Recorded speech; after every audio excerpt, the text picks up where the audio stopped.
Tell us about your passion for flying. When did it start and where does it come from? Well, it's a family thing. My dad was in the Marine Corps, flew, and just always had the aviation passion. And he had old airplanes like Stinson 108s and had me flying the Stinson when I was 9 years old. So I kind of had aviation available to me and took advantage of it at a very young age, and then progressed and continued my aviation passion. I'm an engineer by trade, and we manufactured hydraulic components, and we had distributors and representatives all over the country, well, actually all over the world.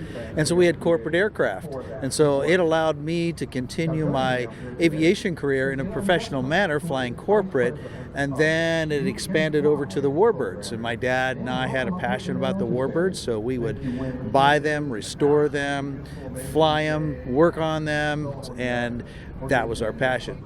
In 1981, we bought this airplane in 3 truckloads, and it took us 10 years to build it, and finally got it flying in December 7th, 1991. And so it was painted and then on the 1992 air show circuit, and it's been on the circuit ever since. You know, this has an interesting naval history, and then it was surplused out of the Navy history, then went to El Salvador, fought in the Soccer War with Honduras, and then it was became a parts plane. So it was down there located, and there was a couple airline pilots that brought it from Honduras back up to the States. So it's in this disarray condition, and so for somebody to look at it, they just, too much work. But for Dad and I, that's what we wanted, because we wanted to strip it all down to nothing and rebuild it back up. So Dad went up Naval Archives, got the, Smithsonian, got all the blueprints on the airplane, so any part we didn't have, we could produce and, reproduce it correctly. When you tear things apart and you replace wiring and tubing and make all the hydraulics rebuilt like new, it takes a long time. Oh, by the way, I did have a full-time business, so we're working at the business, and then this was a hobby. That's why it would take 10 years. Dad and I were the first ones to put our feet on those rudder pedals as a civilian. And so when I get in there and I put my feet on the rudder pedals and I sit there and think, all of the pilots that flew this before me, like Dad and I would say, we're just caretakers of this aircraft, but my feet go on those pedals. It's a very humbling experience for me. So by flying this aircraft, showing other generations, younger folks, all about this airplane, that's important. You can hear it, smell it, feel it, and that's the way it was back then. What does it take to keep a 80-year-old airplane flying? That's a very interesting question, because most Warbirds aren't flown that much. And so, the maintenance is accordingly. I tend to fly a lot of air shows. I fly Class 45, Korean War Hero demos, and then Navy Legacy. So this aircraft is flown a lot, which requires maintenance. But fortunately, I'm a AMP IA, and so I do my own work, and so I fix it and get it ready for the next show. Tell us about Legacy Flight a little bit.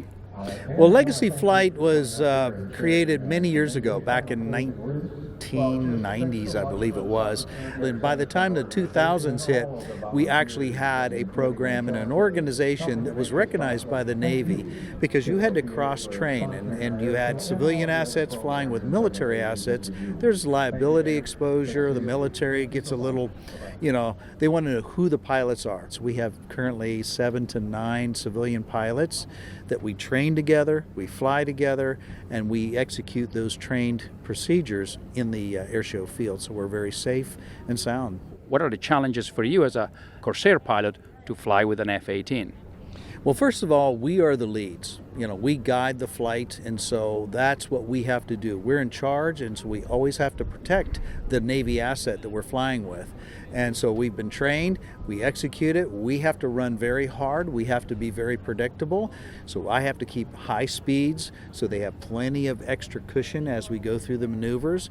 We execute things exactly how we train, and that's how we keep our safety record very high and very comfortable. Yet our whole mission is recruiting. That's why we're here. That's why we're here demonstrating the old with the new. This is the frontline fighter back in World War II. Now we have the F-18 Super Hornet, frontline fighter of today. So you can see just in X amount of years the difference between our U.S. fighters, and that shows legacy, and therefore the name Legacy. What would you tell a 15, 16, 20 years old that wants to get in Warbird? How do you get involved? Well, first, you want to volunteer. You got to have the passion. You want to be here. There's some tremendous opportunity I have available for people that just want to help me clean the airplane, to be around the airplane, to see if this is something you like. Then you take it to the next step. If you're mechanical, help working on it. If you're not, you just have the passion to fly, you can start off in little L-birds, which is very similar to common aircraft out there. Start flying them. They're inexpensive, and get involved in air shows if that's something you like. Build your passion, absorb that aircraft, go to the next step. But you got to start somewhere, and just getting involved, like the CAF and some of these other great organizations out there, they have a mechanism to allow you to start to see if that's something you like.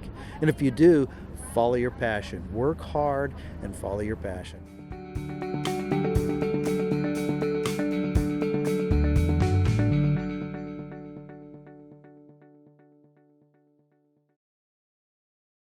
Vantage is Avidyne's family of all-new flight display systems for retrofit and forward-fit applications. Initial certification will be Vantage 12, retrofit glass for legacy Cirrus aircraft. Vantage 12 brings advanced capabilities and adds new life to Cirrus aircraft, including large 12-inch diagonal hybrid touchscreen displays, 3D synthetic vision, and split-screen capabilities. Additional Vantage programs will be announced in the future.